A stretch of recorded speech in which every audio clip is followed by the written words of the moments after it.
In September 2016, we covered the Trans-Allegheny Lunatic Asylum in Weston, West Virginia, from its history to its architecture and the otherworldly inhabitants that never left. But this spring, we were invited to conduct an overnight paranormal investigation inside its haunted halls and conduct some on-the-ground research of our own. This week's episode is Trans-Allegheny Revisited. Sinisterhood. Well, we made it there and back. We certainly did, with the help of our good friends over at the Ghost Guild. The intrepid crew at the Ghost Guild. Honestly, I would not have gone into a place like this, but without experts, because as you'll hear, not just the ghostly inhabitants, but some treachery to avoid as well that's living. It's also just so big. It's very easy to get turned around, and there's a lot of stairs. We've learned with paranormal investigations, there's a lot of stairs. Always. There's always. So I think the next one we go to is just one room. Yeah. That we set up shop in for the whole evening. We need to find a haunted 1 or 2 bedroom house, like something single story, maybe 2 bath though, just in case we need to go, but nothing that is quite as monstrous as this. If you've listened to our initial Trans-Allegheny episode, it's episode 112 that was released back in September of 2020. It's 666 acres, which nice. Somebody did the math there. But the inside feels almost like it's that many acres. It's so big. It's huge. Yeah, it's very big. And when it's pitch black at night and all you've got is a little flashlight or the light of your camera, I was worried I wasn't going to be able to find my way back to the break room where the snacks were. And so that would have been a huge tragedy if I'd just gotten stuck with a ghost with no snacks. And the ghost is like, do you know where the snacks are? And you're like, in fact, I don't. So we're going to have to find this together. Yeah, the stairs definitely was a lot of what we were showing on our live stream. Shout out to all the people that joined us when we were doing this investigation. We did just live stream on TikTok for the whole time. And be sure to tune in tomorrow, October 24th at 8 p.m. Central on Crowdcast. And we're going to answer your questions about this episode. So if you think of something while you're listening, note it down, go to Crowdcast, stick it in the question box, because not only will we be chatting with you, but Nelson Naus, the executive director of Ghost Guild, is joining. We got him. He has a busy schedule. Tight schedule. But he did us a solid and made time for us. He is such a kind and gentle soul, the perfect person you want leading you on an investigation, especially when it's a place that's has a lot of heavy and tragic history to it. There was a heaviness there. So you want someone that is respectful and kind to lead you around places like that. Absolutely. It's like he taught us at the Battleship North Carolina. Like these are souls. They're not just ghosts that you're interacting with. They were once souls on our plane too. And for a lot of them, not only with the battleship, but also with Trans-Allegheny, it is the resting place of a lot of people. There are 20,000 graves on site. Many of which have no markers because it was, just through dilapidation, not being taken care of. And also people scavenged it, took the grave markers, and some had been returned later when a local discovered that the home he bought, basically the foundation was laid with, instead of bricks, it was the tombstones from Trans-Allegheny. That's how you get haunted. Yep, he pulled out as many as he could. 100% chance you're going to get haunted if you build your house with gravestones. Yes, it's like, don't build a castle on the sand, and don't build a house on a bunch of gravestones that were likely stolen. So he returned them, which I would too, and be like, and please go with your gravestones. Please don't stay here. So yeah, we had a lot to look into. So we're going to recap our trip for y'all. Yeah, it was my first time in this part of the country too, which gorgeous. Was just especially like driving up, like approaching it, just this big like looming building, but it's also very pretty. I mean, there's a lot of things that went on behind the doors that weren't pretty, but from the outside and just the countryside and everything, it's quite something to behold. Oh, definitely. Yeah. That's how we got there. We flew into Pittsburgh and then we drove down through West Virginia, and God, what a beautiful place. I wish we could there's a big gorge. I can't remember the name of it, but just all these like ads of like, come visit this place. We're like, we're on the way to not only the Trans-Allegheny, we had another pit stop, but we're like, we have some haunted cryptid things to do. So we can't do like beautiful sightseeing, but we definitely got to go back because it is gorgeous. Yeah. The driving just through all the trees was well worth worth it, but I would love to go explore more. Well, I'm Christy. And I'm Heather. And let's get into it. Visiting a place in person provides a new perspective that research alone cannot capture. We previously explored the history and paranormal lore of the Trans-Allegheny Lunatic Asylum, or tala. But visiting the site in April of 2024 with the Ghost Guild revealed new aspects we could not have discovered until going there. The experience shifted our understanding of the place, its history, and its lingering impact on the local community. Before diving into our experience, we made a fun detour to the Flatwoods Monster Museum. Located in Braxton County, West Virginia, not far from the actual site of the alleged cryptid encounter, the museum features exhibits and memorabilia inspired by the 1952 sighting of the Flatwoods monster. There are autographed photos of the May brothers, historical documents, and artistic interpretations of the creature in various artistic mediums. When you visit, you'll see UFO-related displays, local artwork, and a long bar top full of souvenirs, including the classic ceramic lantern. We got one each. Mine's just right. Oh, yours is right there. To be right there within reaching distance. Mine's in my Look office. At this beauty. Man, it's beautiful. Yes, Look at I gotta that thing. put a candle under it. I haven't fully made it a lantern yet because it just it sits up here on my desk where I can see it all the time. But look at this. I love The it. craftsmanship. Yes, and when we first covered the Flatwoods monster, we read and saw so many videos about these lanterns, and then we got there and we got to get our hands on one in person. It was quite something.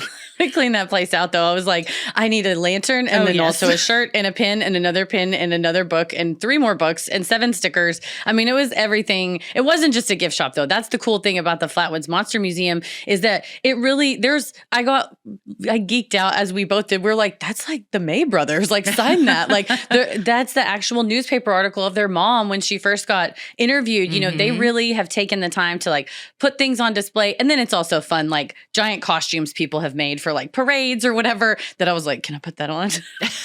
Yes, the man working there was very charming, had tons of valuable information, and it was exactly how it was in the videos, which I always like when I watch something and then I go and I'm like, this is exactly what I was hoping it was, and nothing has changed. I've not been misled. No, I think it maybe used to be like a pharmacy or a post office, something that has like tall display cases and then little bitty drawers all over, but they've kept it. So then that long bar, which maybe was a soda fountain, has now become the souvenir stand. But on the very end, there is if there's any reason to make a trek to Flatwoods, someone has recreated the Flatwoods monster incident in miniature and set it at the end of the bar, and they leave it on display there so you can see that as well. And we got to sit in the Adirondacks, the giant ones. Yeah, yes. They also have pictures up that children have drawn. So we got to send them one of Ella's t-shirts. We got to send them a couple t-shirts. We definitely do.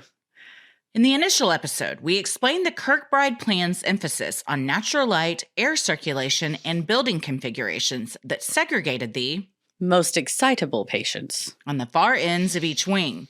When used as intended, the Kirkbride design was a benefit to Tala's residents. But not long after the asylum opened, the rooms became overcrowded, sometimes forcing patients to sleep in hallways or cramped together in small rooms. Walking through the asylum, the difference between intention and reality was clearer than ever. It was jarring to stand in rooms that were once intended for a single patient, knowing they were used to house 5 or even 10 people during the asylum's most overcrowded periods. The high ceilings and large windows, intended to feel airy and open, felt oppressive, knowing how these spaces were actually used. Yeah. Those rooms were not, it would have been hard to be in there by yourself. I mean, smaller than a dorm room, enough space along the wall for a single bed, maybe a desk and a dresser. And when it's outfitted with a single mannequin, you think this isn't bad because there's plenty of light, there's plenty of space to walk in the hallways. But in reality, it was 7 people in there and 35 people in the hallways, and there's nowhere you can walk, and it's sort of misery. The way that people had to live think about the bathroom situation. There's one bed. They take turns sleeping in the bed, or you get into heated arguments like so many did over places to sleep. But it was quite cool, especially at night. Like several times we commented like, it really isn't hot in here, despite there being no air conditioning, because the way the breezes go through all the open hallways and stuff, it does have a nice breeze.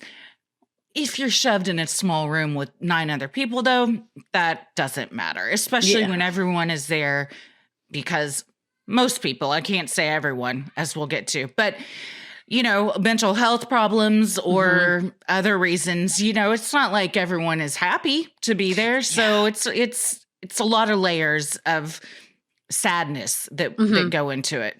Yeah, the pain and the sadness of seeing how good of a design it is, that when it is used as intended, the areas where there were kind of common areas with tons of natural light, that during the daytime tour, you think, you don't have to turn a light on in here. It's so well lit. Like you said, the breezeway, but to know that then they had to completely destroy one of the rooms and rebuild it because there was no feasible bathroom. Like those kind of gruesome details where you go, this is the reality of what these folks live through. It definitely, you said it at the beginning, that heaviness sort of sits in because you can take a moment and really feel it. Yeah. Sinisterhood will be right back. With HelloFresh, you get farm fresh, pre-portioned ingredients and seasonal recipes delivered right to your doorstep. Skip trips to the grocery store and count on HelloFresh to make home cooking easy, fun, and affordable. That's why it's America's #1 meal kit. Make delicious food a priority this summer with quick, convenient recipes delivered right to your door. Just choose your meals and select a delivery date. HelloFresh handles all the meal planning, shopping, and most of the prep. So all you have to do is open your box and get cooking. And HelloFresh's line of kid-friendly recipes are picky eater-proof and perfect for families looking up to shake up their dinner recipe rotation.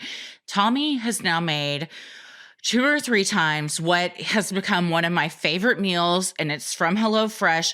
It is a chicken, sausage, kale, and white bean soup. Holy. Round of applause. Holy shit. Round of applause. I'm so sorry, good. HelloFresh, that I just cursed in this ad. That is so good. How good it was.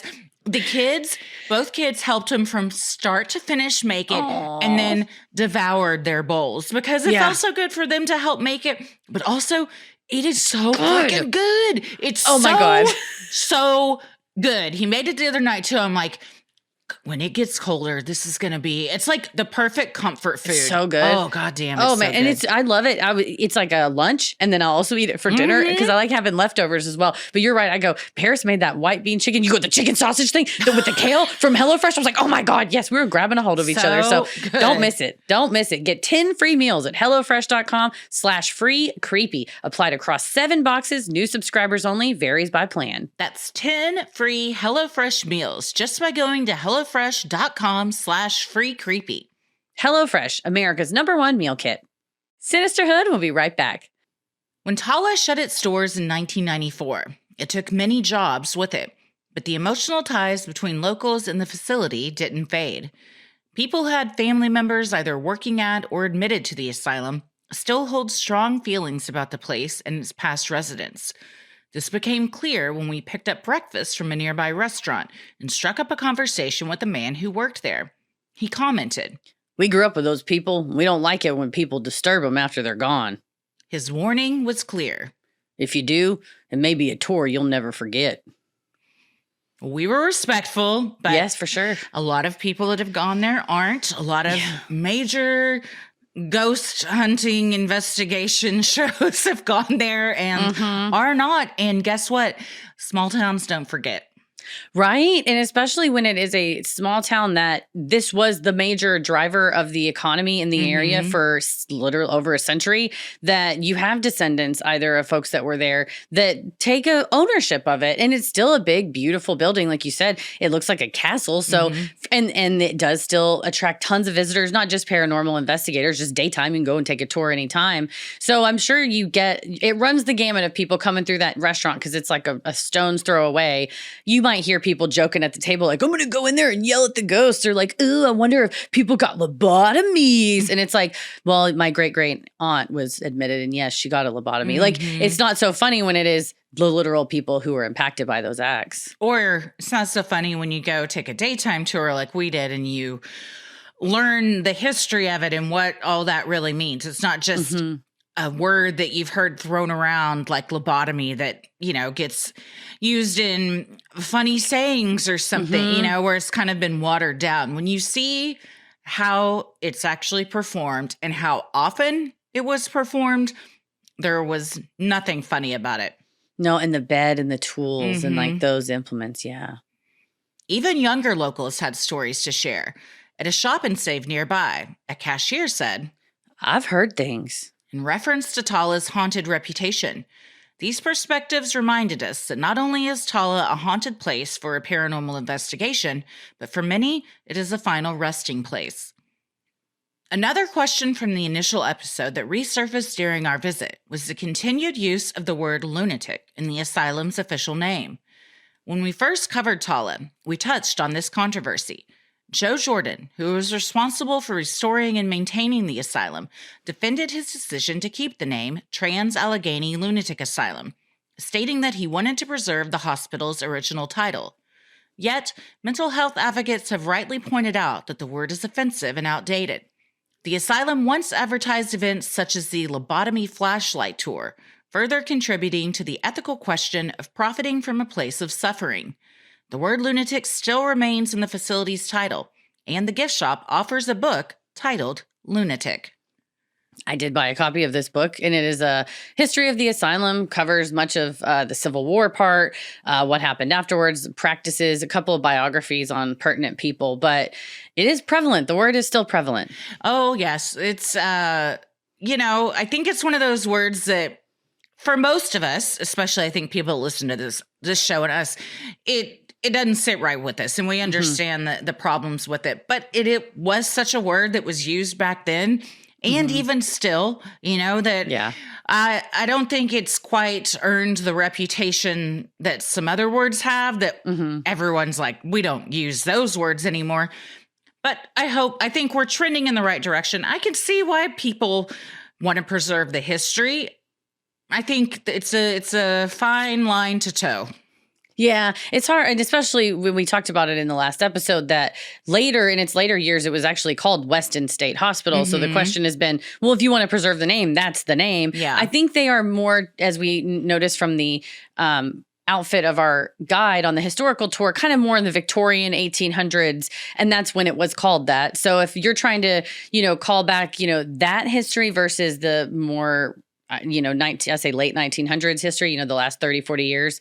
I could see why you would want to say that. It to that extent, it's hard for me to say it I'm always like Trans-Allegheny, Tala. I think we're both kind of like, we don't want to, it is called that. But I think it's one thing to go, that wrestler's a lunatic. He got the chair. And quite different to say like, this woman is a lunatic because her husband dropped her off and said this and this. And you're like, that it hits different. Or you've got a whole building just full of lunatics. It's like, there are people who are suffering from mental health problems in a time that medicine and just things that we have now weren't available.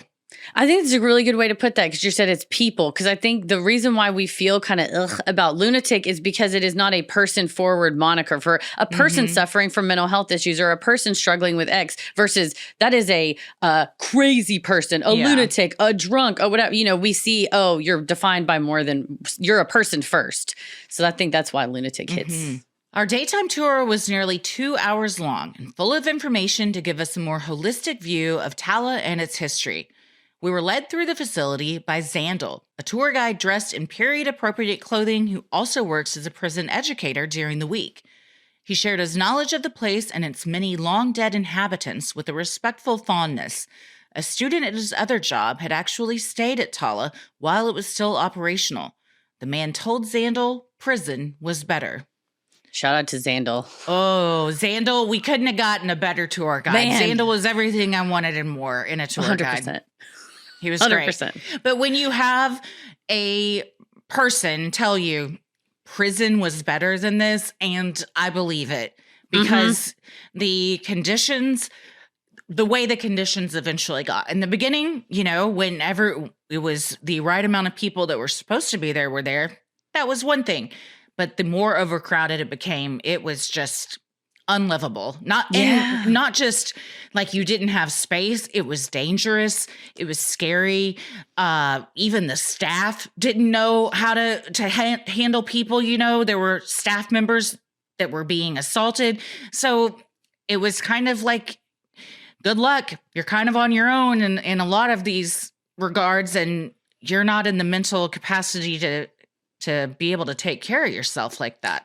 Right. It seems like it's a scenario that will exacerbate all the issues versus like address them. And you're right. If in prison it's 2 to 4 people per cell, period, that's it, then that might be better than going to Tala where you might end up 10, 15 people in a room. Yeah. Even though if it's not a cell, although they do have cells, we'll talk about in a minute. But I'm not surprised he said prison was better. And I think that it was very helpful to have a tour guide who has firsthand experience in the criminal justice system and a eye toward, mitigating recidivism, saying like education is one of the keys to preventing recidivism. We were like, preach, you are right. Because understanding that, again, it's a human focused tour guide. Oh, not yes. a mystique macabre. No, Zandel was extremely respectful. Yeah.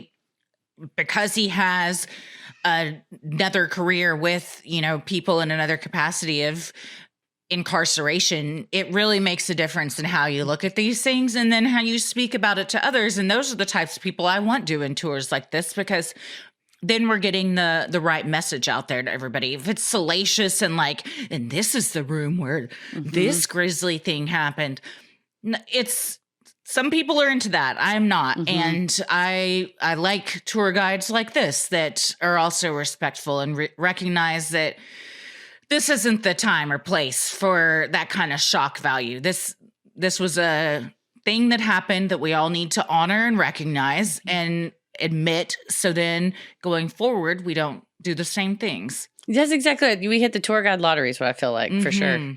The tour we took focused on history rather than the paranormal, but the reputation of Tala's ghosts make it impossible to visit without discussing them.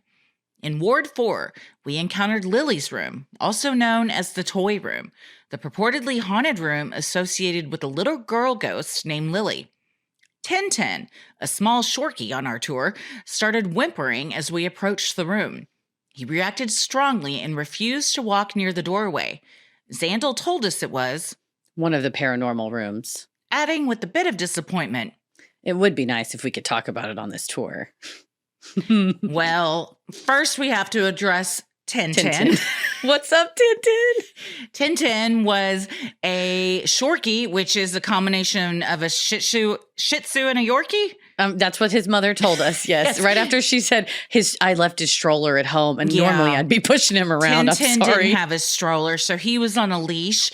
But his parents, man, couldn't have been prouder, and he was great. There were certain areas though where he did not just like want to go near it, or kind of whimper, would back up. And then other parts of the tour, he was totally fine. So it was interesting to see, because they say animals, can sense things a lot of us can't. Like, we're all just looking to Tintin, like, Tintin, what's going on in this room? Like, what about this one? Is this a cool one? And the dog's like, do, do, do, do, do, just sniffing. But we'll hear about Tintin throughout the rest of this. But I was very excited when I just turned over and I was like, oh, there's a dog behind me. And I was like, what's your dog's name? And she's like, his name's Tintin. She wanted to talk about Tintin. She was happy to talk about Tintin. Even Zandel obviously said, be nice if we could talk about on this tour. They didn't really talk about that, but he wanted to so bad. And Heather got some inside scoop there in one of the rooms. He's like, come over here, I'll tell you some stuff. He was itching. You could tell, but I get it. Like, if you sign up for, ours was, to be fair, called the 4th Floor History Tour. Yeah. It was not, they do have one that's half history, half paranormal. Ours was supposed to be only history. So I get it. If you came there wanting the history, you didn't sign up for paranormal, and then your tour guide's like, by the way, people say, you're like, okay, I brought my dog on this tour to hear about history. No, they didn't say that. But I did like that the dog was there, because I always trust dogs when it comes to like paranormal shit. Trust a dog. They'll tell you. In the women's wing, we saw posters we discussed in our prior episode listing reasons women were institutionalized in the past that ranged from postpartum depression to disobedience. Zandel reminded us all that these women were often locked away for life, in many instances, so their husbands could obtain an annulment rather than a divorce. You fucking sneaky bastards. This was a hard room. There was one room in particular, and there's just huge, like, people-sized cutouts with information on it and pictures of like, this is why this woman was admitted. And it really is things like we talked about in the original episode, like she's reading too much or she's hysterical. I just can't. She's talking so much. And then they would just get locked away there with no questions. It was like, all right. And then oftentimes die there while their husbands are out gallivanting with someone younger because they were too much of a little bitch to just get a divorce. They had to have her committed. So they're like, well, now I know where she is and she can't come back to mess with me. Right. And I keep all the money because there's no even, not that how much money a woman really would get in a divorce, but it's like they pretty much had no rights. So the fact that they could just drop them off and literally just wipe their hands of them, it was a stark reminder, that big long list of a time when we did not, when that could just very easily happen to you and you would end up staying there for the rest of your life. So I appreciate that they, on the history tour, make sure that they address things like this, that again, it is not just salacious. This is a true thing that happened. And again, how do we learn and get better if we don't keep an eye toward what happened in the past? Sinisterhood will be right back. Let me guess. Your medicine cabinet is crammed with stuff that doesn't work. You aren't sleeping, you still hurt, you're still stressed out. That's how it was for me. So I decided to clear out that cabinet and reset my health with CBD from CB Distillery. CB Distillery's targeted formulations are made from the highest quality, clean ingredients. No fluff, no fillers, just pure, effective CBD solutions designed to help support your health. In 2 non-clinical surveys, 81% of customers experienced more calm, 80% said CBD helped with pain after physical activity, and an impressive 90% said they slept better with CBD. If you struggle with a health concern and haven't found relief, make the change like I did to CB Distillery. I love these products. I love the gummies. I keep the ooze stick in my workout bag because sometimes I have like joints or pains or whatever, any like soreness I have, I'll put that stick on it. I love it. And the gummies are great too after I work out, or the gummies to go to sleep. I took a gummy the other night after we got back from the fair doing a lot of walking, and my legs and feet hurt so bad. And I was like, oh, I'm about to rub that stick all up over here, like from my knees down to my toes. And it almost instantaneously felt better. And it really did like take the pain away. It helped me sleep better. The gummies taste good and you don't feel groggy the next day. You feel like you just got a good night's sleep. They're great. For sure. I love it. And with over 2 million customers and a solid 100% money back guarantee, CB Distillery is the source to trust. We have a 20% discount to get you started. Visit cbdistillery.com and use code CREEPY for 20% off. That's cbdistillery.com, code CREEPY. cbdistillery.com. Sinisterhood will be right back. The morgue was particularly unsettling. After passing through the adjoining employee break room, we were greeted by the sight of an old coffin in the center of the room, beside a table full of medical implements. Zandel explained that this was the site of many autopsies. Tintin the dog seemed especially uneasy in the space. He whined and hesitated to enter. His owner even had to pick him up when he refused to go near the coffin. What a day to forget your stroller. Is this like it was really benefited the rest of us because the employee break room I had no vibes in. It literally is just where in the 80s and 90s they would just you go and microwave your ramen. Yeah. Meanwhile, literally on the other fucking side of the door is the morgue. Yeah, that's I would have probably put the break room in another part of the building, but that's just me. But the morgue did have a heaviness to it when you walk in. And the coffin too. It's an original wooden coffin it's old. I don't think obviously no one's buried in it because it's out in public, but it's very old. The wood's very old. The implements are very old. And just understanding that was often the first stop that a patient had or a resident had after dying there. And then knowing that they were headed for what was often an unmarked grave, sometimes stacked, 2-3 people deep. The graves were also overcrowded, not just the inside of the asylum. So this kind of eerie liminal space to be in. You're right. It had a feeling, and Tintin sure noticed. Oh yeah. And the tools that they used for those lobotomies. And this was actually one of the parts where I had to walk away because of the images that were on some of the the posters there because it just is too much to think like and they break it down like this is what actually happened during these medical procedures in quotes. It's horrible, man, especially knowing that the procedures often led to just a persistent vegetative state and or zapped people of their personality and joy. You know, they were kind of just a shell of who they formerly were, and then they still had to live in those conditions. Yeah, exactly. It's like you said, the implements themselves, I think, is what really feels like it has an energy. The walls, certainly, absolutely, but it has been a lot of different places and areas have been used for different things over the years. But when you get to see like the actual like tool that someone held in their hand to do that, it sticks with you, certainly. Ward F, also known as the Violent Men's Ward, was the darker and even more somber area of the tour.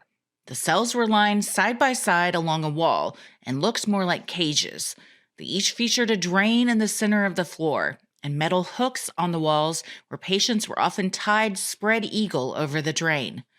Zandel grimly referred to them as multi-purpose drains. As he pointed out, it was not the most hygienic system. Later in the 1980s, these cells were converted into staff offices. Employees would often complain of feeling extra cold in there and needing space heaters, even in the summer, either due to the building's drafty design or perhaps something more sinister. It was interesting to know they were offices, given that they were tile still, drain still visible, hooks in the wall still visible. Again, would not, if I was designing where break rooms and offices go, they would not have been right next or even taken over as one of a space like this. And not just from paranormal point of view, but more of just respect. Yeah, there's that too. Yeah, and for the employees and for the people that used to be in there. But yeah, I guess, you know, when things are tight and budgets are tight, the state's like, I don't know, what's going on in the Violent Men's Ward? They're like, well, we don't have anyone in there now. Well, just, I don't know, put accounting up there. And they're like, oh, I came to crunch numbers. I didn't want to go in a cell all day. Like, that's just what happens, I think, when something this large gets kind of unmanageable, that you just put people wherever they fit. But it definitely was a grim area. It darker than the other areas. The windows were a little bit smaller on those cells for probably reasons that it was the Violent Men's Ward. But to think of someone held that way, regardless of their level of violence, certainly painted a mental picture. Yeah. Darker both from the lack of light, but also just the energy. And when those hooks are on the wall and he's describing it, and the image you get is one of no way a person should be treated. Yeah, and it was fascinating reading that lunatic book. Starting at the beginning, it's talking all about Dorothea Dix, who is a huge proponent of a lot, like that's how people with mental illnesses were treated before she came along, was, you know, chains, holding them down, a lot of restrictions, restraints. And she was so instrumental in treating patients with kindness, treating them with activities, things that would stimulate their brain. It would make them useful and like feel, you know, contribute. Farming on the site, you know, they always produced a lot of their own food that the patients were eating. And that's how it was intended at the beginning, again, to see these initial designs. And then by the late 1900s, all the way up and through the late 1800s up through the early 1900s, seeing that it was exactly what Dorothea Dix did not want to happen. Yeah. It was, you know, you think, well, is there a spirit? I'm like, I could think of one spirit that would be restless, and that would be a woman who's literally dedicated her entire life to the humane treatment of others. And she died in something like 1887. And to see what she thought was going to be this revolutionary, wonderful place, how it ended up, I imagine that makes somebody real restless, certainly. I did love the I Heart Dorothea Dix t-shirt in the gift shop. So the lunatic book is there, but they also pay homage to the progressive people of the time too. Absolutely. Yeah. Just roll around in an I Heart Dix shirt and make a friend. Make several, probably. Down at the end of the hall of Ward F, we visited the site of a grisly murder. A non-violent patient was tragically killed by two violent patients after inadvertently being placed in the same room with them. The room was outfitted with the similar beds and some props that represented the patient's personal effects. Being in the space gave even more weight and gravity to the situation, especially when we visited later during our paranormal investigation. And again, Zandel told us this story of very factually what was a pretty gruesome murder that I think in a less delicate set of hands, the story could have been way more, turned into something more like dramatic and terrible. But instead it was like, we are here and we're going to honor what happened in this room. And it happened because of this lack of oversight. And I hope that as the years go on and more people treat all these spirits with respect, they will find peace to move on, because it's not just being exploited all the time. We talked about the crime that occurred in this room in the original episode. 112, is that what we said? I keep saying original episode. I'm sure if it were me, I'd be like, what number did they say at the beginning of this? It's 112. This was one that really stuck out to me from our original research, not just because of the gruesome nature of it, but the victim was set up for failure. I mean, he was not in the mental capacity to be put in there with two very, very violent offenders. And the amount of time that these men had to torture and kill this man before someone came along to check also spoke to how understaffed they were. And the fact that this could even happen on somebody's watch, on their shift, was just bonkers. Yeah, it's brutal to know that he was not only in a place where he shouldn't have been, which, put in a room with offenders that were totally not even offenders. Like, he's not an offender. He just had mental health issues, but he is in with people that have shown that they have real capacity for violence. And he did not have the capacity, the wherewithal. And even if he did, he might not have been listened to. And also there's may not have been somewhere else to put him. But you're right. Seeing how far it was from everything else, the fact that he was down there and that they just had that much time because there weren't people to patrol the halls, it gives this feeling of like this was preventable. Like he didn't have to be here. This shouldn't have happened to him. And again, the appreciation of it being told to people who hadn't heard the story, they hadn't listened to the episode or done the research, just, randos off the street get to hear it from a kind, respectful kind of point of view, and a point of view of like, here are all the things. This is the context. This isn't just, people in the asylum hurt each other. It's like, no, when someone who's struggling with one type gets put with someone who's struggling with another type, circumstances have created this. Yeah. On the 4th floor, Ward R provided another eerie moment when once again, Tintin, the little shorkie, noticeably didn't like the area and hesitated. At this point, Zandel reassured us that all the raccoons had been cleared from the building, in case any of us were worried that they were what triggered Tintin. Yeah, he was like, don't worry. Got rid of the raccoons. I'm like, this is halfway through the tour, so I should have asked about raccoons earlier. Did you? This is a really big place. You're telling me there's not one raccoon roaming around in here somewhere? I promise there is. Yeah, we learned from the Ohio State Reformatory, you can never be too careful. They're probably in the ceilings. Yes. Big ones, too. Honkers. After our tour, we continued exploring the area with dinner at the Hillbilly Grill, a local spot where out on the front porch you could buy a raffle ticket to win a bolt-action rifle to benefit military veterans. We then made a brief stop at the Pringle Tree, a third-generation sycamore with its own local lore. 2 men were said to have lived inside the tree at one point. Then we headed back up to rest up for our investigation the next day. Yeah, we went to a prom with some kids that night, technically. We went to the Hillbilly Grill, which was the perfect spot that I wanted to go eat. It was just right. I mean, the scenery around was gorgeous, just towering trees. And we went walking down by a babbling brook afterwards. And it was great. Food was great. Also, it happened to be this high school. I think there was only one in the town, their prom. Probably. So we saw many of them at dinner at the Hillbilly Grill. Then on our way back to the hotel, we happened to pass by the high school where the prom was taking place, and we saw all of them outside. And then later, we went to a phenomenal bowling alley. Yeah. A local dive bowling alley where the after party was taking place. So other than actually attending, we basically went on this prom. Yeah, we were there the whole entire time. And yeah, that Pringle tree was fascinating. We just were like, what's a fun place to go? We were like, parks near us. I don't know how we managed to get there, but it is a huge tree. And apparently it was even bigger before. And it's just, it's been cut down, rebuilt, whatever. But even as big as it is now, they said that two brothers like dug out down in there and like secretly lived underneath it. But honestly, we just want to see a big, cool tree. And we were not disappointed. No, yeah. There's a fence around it.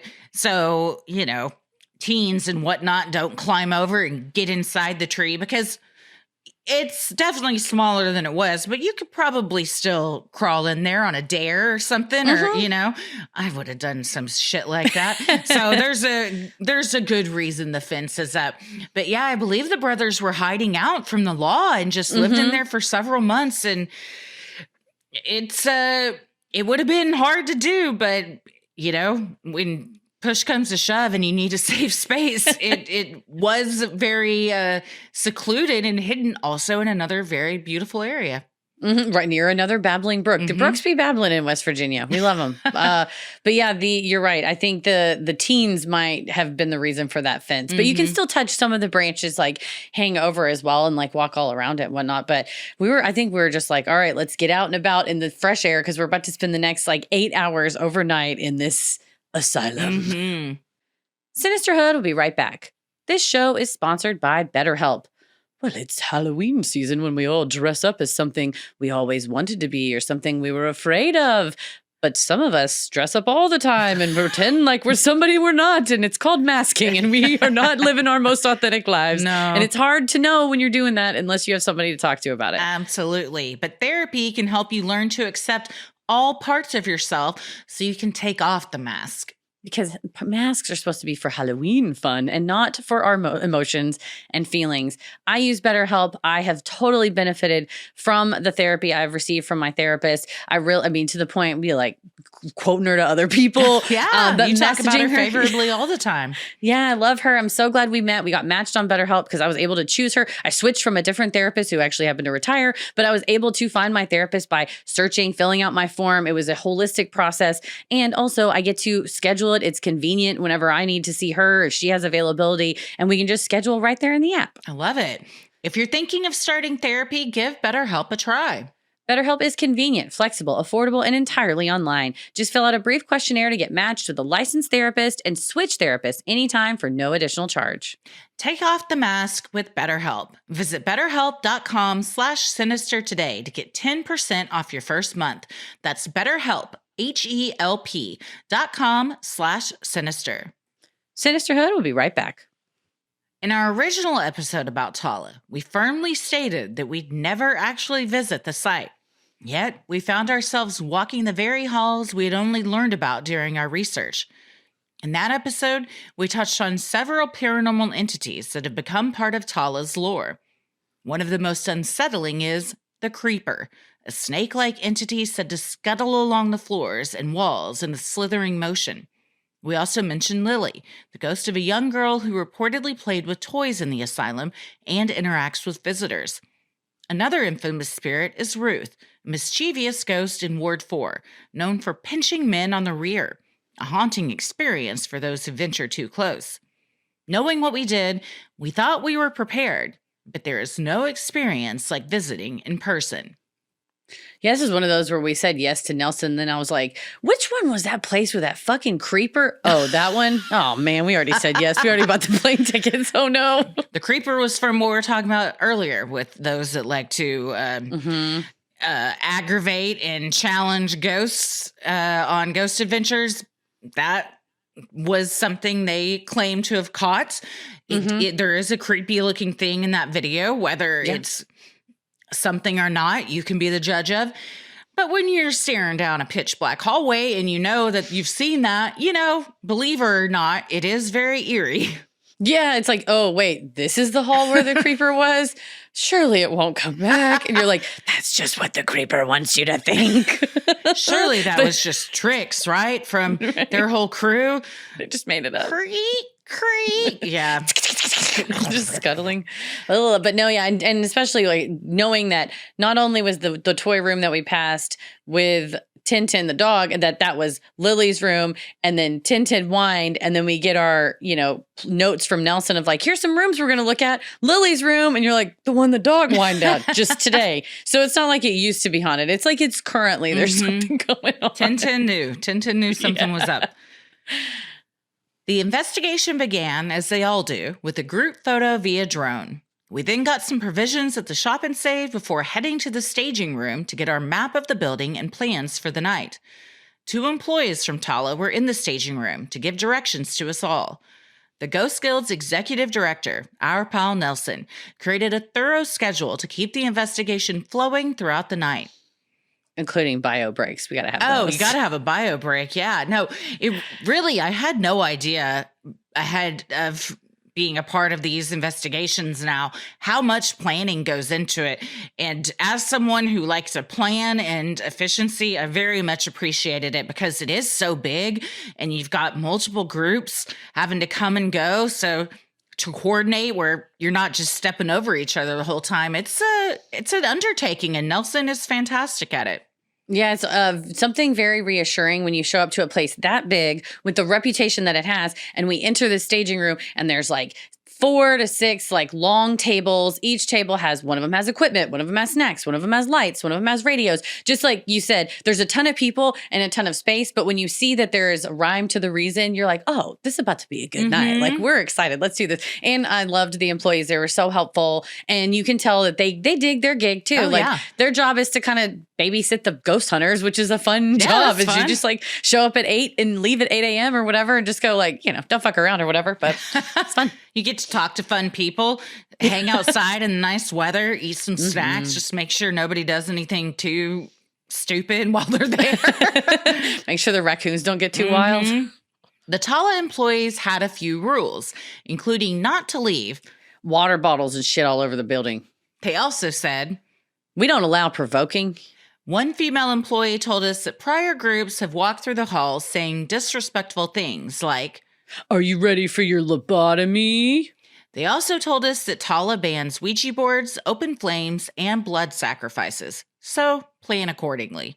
I appreciated this. She was like, we're not going to have y'all walking up and down trying to fight our ghosts. I was like, thank you. I'm glad you have a rule. Or coming in and doing something that could be illegal, disrespectful, damages the property. I mean, that's not what this is for. Go find the tree to do shit like this. Something that's like out of the way. It's not an actual building where people's lives were lost. Like, I like that they were like, we're very respectful of everybody that once passed through these doors. Most definitely. And also, I think the no open flames and no blood sacrifices probably go to maintaining the beautiful restoration that they have done in multiple areas. Some of the areas are purposefully left like what it was at different eras, in different states of disrepair. But the whole, I believe the 4th floor, it was like offices and break rooms and the auditorium and things that have been restored really beautifully. And ignorant me, I was just like, oh, it must have always looked like this. But no, if you see like before and after pictures, I think Nelson maybe showed us some pictures as well, that they have really taken the money that they earn from these paranormal investigations and truly have, and not just paranormal, but also the history tours, really have invested back in the building, which you appreciate. Yeah, it looks updated, but still of the time, which is a skill for sure. The scariest warning of all was when she told us, oh, there are definitely bats. In fact, she said that the previous night, a tour guide had been nailed right in the chest with a direct hit from a bat. We were warned to stay against the walls or crouch down if a bat was coming. That turned out to be excellent and necessary advice. As if that weren't enough, the other employee warned, if you shine your light, they will dive bomb you. You just let them roost. I can't control the bats any more than I can control the ghosts. The woman also added that the owner watches the camera all night long. I would too, because then you get to see the ghost thing happen before anyone does. Right? And also make sure people aren't doing blood sacrifices and stupid shit on your dime. Yeah. Oh, well, of all the things that someone told us about this, this was the most truthful. We did encounter multiple bats. Yeah. so many. So We many. didn't even know. Paris was like, there's some later on footage that I'm like, y'all are on one side and there's just a bat flying and you're just like totally blissfully ignorant. You're just like looking on the other side, talking whatever. And then just footage. There's just a bat going. I'm like, well, I didn't need to know that then or now. The ones I was informed about, because Nelson, being the brave hero he is, would lead the charge and he would go clear the hallways, much like somebody in the feds, like clearing everything before someone else comes in. But sometimes they just come out of nowhere, and I hit the deck so many times. And you'll see in our YouTube footage that several occasions I panicked and yelled for my husband. So much screaming and there's one point I think we all went forward and you're like, where is everyone at? There's a bat. But when there's a bat, it was like every man for himself. We just ran. It was a free for all. I just kept going. I'm like, I don't know what to do. So I would just crouch down with my hands over my head. Like, if this thing gets near me, I'm done, y'all. I can't continue. I'm not trying to get rabies like Meredith on The Office. Like, do not trap this bat on my head. But they came out of nowhere. But I just kept thinking in my head, don't shine a light. They will dive bomb you. Let them roost. So the training that I say training loosely, it was just like a haphazard warning before we were just like, hey man, don't fuck with the bats. All right. But it was like, my question is, if he said, I can't control the bats any more than I can control the ghosts, to me, that implies someone has been there and come back and be like, excuse me, we have just a brief complaint. There are a bunch of bats in this haunted asylum, and I was actually promised a clean and clear and restored asylum. So could you go do something about the bats? It's like, man, what do you want us to do? Dude. Just stuck against the wall. There's so many broken windows and just full on like windows missing in certain places. There's areas where it's just like an open breezeway to the outside. So you're not keeping stuff out. I promise you that. The raccoons, the bats, probably other things as well. The only ones we saw with our own two eyes were the bats, but there were inklings of raccoons in Lily's room. Who knows? Yeah, right. You never know. Little, they leave a little something behind. But yeah, I don't think maybe if you're gonna go on this, you could take like a butterfly net, try to catch you a bat, get them away from you or something. But I don't even think they're wily little things. Yeah, they're fast. And now that we know they're freaking to turn into Draculas the whole time, I didn't even know that to be afraid. Dude, right? Then what if they'd all turn into Draculas? We would have had like 30 Draculas on our hands. Like, welcome to this castle. But yeah, they were definitely the most viscerally scary part, because we were warned that could be nailed in the chest with that. A ghost maybe pinch you on the rear, maybe. But the bat would have preferred it, honestly. Give me that. Would have preferred getting my ass grabbed by a ghost than being nailed in the chest with a bat 10 out of 10 times. 100%. Well, to see what both the owner and our team witnessed, you're going to have to tune into YouTube for the full video. Yes, we have footage from 3 different cameras. We have our live stream on TikTok that we did, but then we also had an infrared camera and then a secondary camera as well, and audio. And we pretty much filmed for, hours and hours and hours. So we've gone through all of the footage and pulled the moments that stood out to us the most. There's definitely, Paris pulled out the moments where we're screaming about bats for your own for all of y'all's amusement. On the script, it says, bat video in parentheses, one of many. So there's several bat moments. We need to tell Paris after the YouTube video comes out, make an oops all bat mix for Patreon or something where it's just us screaming about bats. Gosh, I did yell about them quite a bit. That's the thing, and that's why I didn't want to really go. When we talked about in the first episode, I was like, it's not so much the ghosts, it's the creepy crawlies. And it was the same on the battleship too. I was, it's a battleship. And this is a asylum that's now just historical building. And there's open windows everywhere. Like, things are going to get in. It becomes theirs at some point. Exactly. And I'm just walking around in the dark trying not to run into them, which becomes my own personal investigation. Right. It's like, I don't know if anything was standing directly in front of me because I was looking on the ground to see if there was something going to crawl up my leg. Oh, yes. But we have the full video on that. And like we said at the beginning, the Q&A on Patreon that is Thursday, October 24th. So tomorrow night at 8 p.m. Central, where you can ask us and Nelson of the Ghost Guild your questions about our investigation, what we saw, how to do it, how do you get into being a ghost investigator, what are, That's some a good point. What tenants, do you need? I mean, he has so much equipment. Some of it's purchased. Some of it he's built himself because of just years of experience. He is a wealth of information if that's something that you're interested in. I promise you will get some answers. And he's also just the nicest guy. Yeah, and if you're in North Carolina, I would join. I'm trying to join up in the Ghost Guild. Yeah, we're honorary members. I think I call myself that. I don't know if it's official. I would be honored. We would be honored to be honorary members for sure, officially. Well, so what do we think about our revisit to Tala? I am so happy that we not only went to do the paranormal investigation, but really that history tour, I think adds so much context to what makes it so frightening. And you're right. It is the fact that not only is it sort of this place of human suffering, but that it was preserved and restored in a way that is currently being used to educate, inform the public. Certainly they have entertaining things. The paranormal side of it, that gets folks through the door. Not everybody's going to want to go on a 2-hour history tour. So I get it that given that it does have that history, not just that they made it up, there's like plenty of people that have come through there that had experiences. I'm glad they have some offerings that do that as well. But the fact that they really have invested in the grounds, restored some of the offices to look like they were, put those mannequins in the rooms to go like, wouldn't it have been nice, right? As it were, because the current owner didn't inflict any of the atrocities on these people for all these years. He just bought it, a couple decades back or whatever, and has been, running it more of like a historical site. So, we don't blame them for it. But I'm really glad we got to like literally walk the halls during the daytime, because you really at night, everything's so fucking dark and scary. Yeah, for sure. You couldn't really see a lot of the stuff at night, and including the mannequins that you've mentioned. During the tour, Zandel's like, just a heads up, some of these rooms have mannequins in them. So if you just glance over there and you see somebody in a rocking chair laying in a bed, it's a mannequin.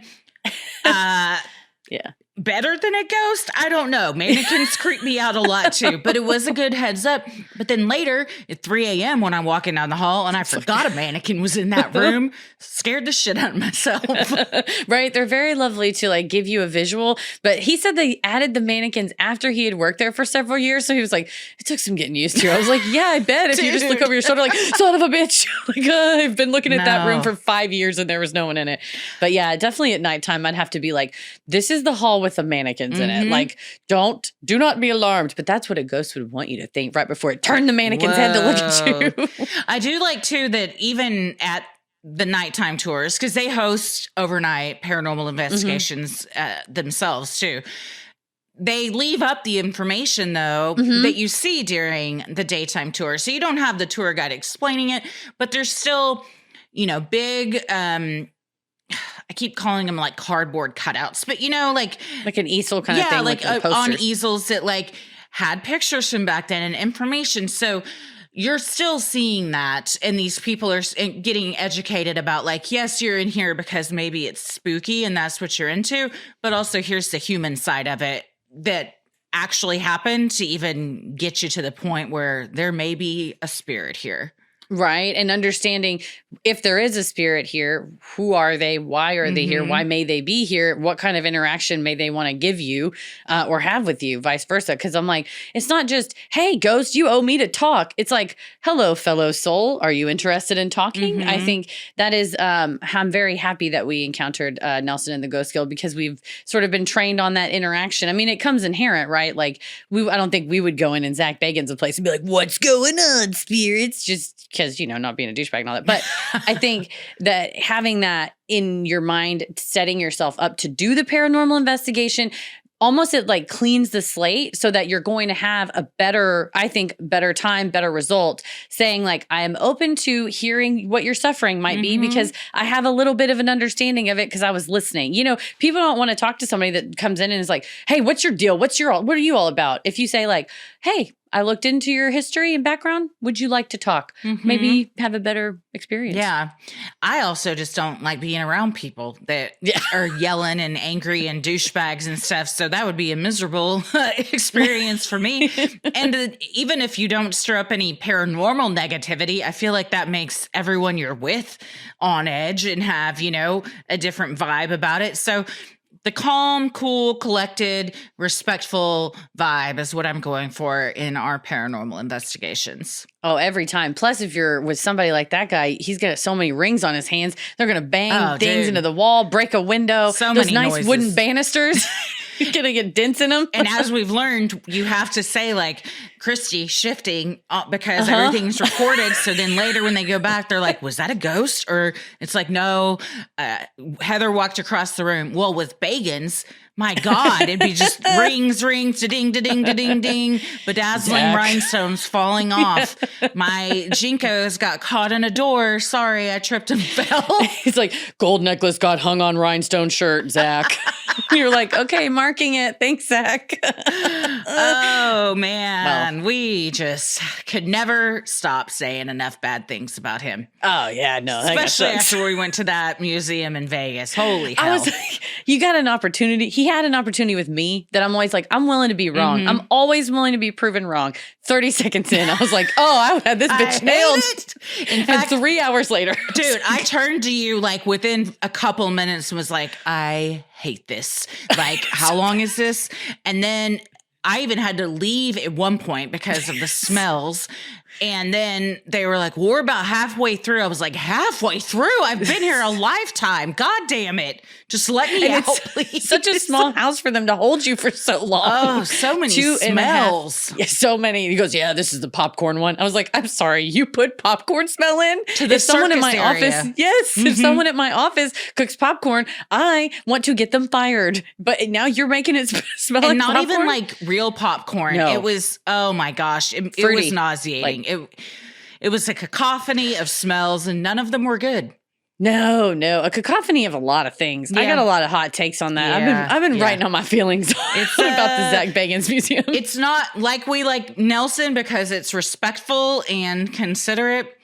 I would not say the same about that museum specifically. A couple of rooms that dealt with serial killers and actual victims of crimes. Oh my God, the one where they were like, okay, this next room, you're going to hear actual audio footage of women being great. So if you don't want to hear that, and I was like, who does? And only like me, you, Tommy, and a young girl, and I think Paris too, like didn't go in. No, he went through. Paris went in. Paris did go in. He said, I wanted to hear and see what it was so that I could tell you all about it. Well, I was that's like, nice because I did not want to hear it. And, but we were the minority that didn't go in. And I'm sure that's usually the case in most tours, but it's because that attracts the type of people that are into that, like murderabilia and shock value stuff. And if that is what you're into, then head on over because there's no shortage of that. But also bring some nose plugs because they try and like make it all sensory stuff with smells, and it is just repulsive. Repulsive is the way it smelled and the way it felt. Indeed, I just wanted to see the Dybbuk box. At the end of the day, I really just wanted to see the Dybbuk box. And then they were like, did you want to see some hair strands from a 14-year-old girl Ted Bundy killed? And I just sobbed and was like, I don't want to see these. And we're all like, at what point you can't leave. Anyway, this isn't about that. But I tried to leave.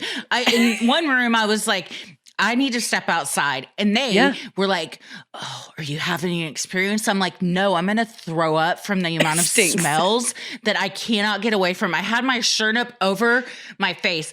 Well, then they had to radio everybody to get special permission to let me leave. I go outside. I'm like, I'm going to just go sit in the car till they're finished. I was in a locked in area. Just a tiny little area with the fence. And a man was like, ma'am, are you okay? Do you feel lightheaded? I was like, yeah, there's just a lot of smells in there. He's like, you let me know when you're ready to go back in. Never. You're like, I don't want to. But I did. And everyone was still in the same room. So really, it did nothing.